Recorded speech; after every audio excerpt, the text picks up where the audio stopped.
Hello ખેડૂત મિત્રો, રાજકોટના મસાલા માર્કેટમાં તમારું સ્વાગત છે. આજે તારીખ 24 નવેમ્બર 2025 અને સોમવાર છે.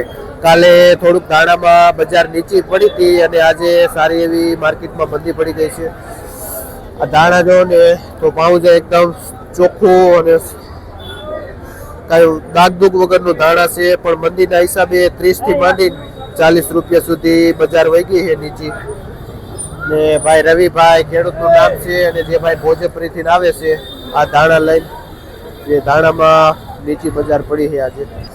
જો આપણું આઈનું આ દેશી લોકલ છે, જો ફૂલ વતન ગુલાબી દેખાય છે, પણ મંદીના હિસાબે 30 રૂપિયા કિલો વેચાય છે આ ધાણામાં જો તો એકદમ મંદી પડી ગઈ છે. અને દેવજીભાઈ ખેડૂતનું નામ છે, જે ભાઈ ધમલ પરથી આવે છે આ ધાણા લઈને, પણ મંદીના હિસાબે બજાર ખેડૂતને એટલી મળતી નથી.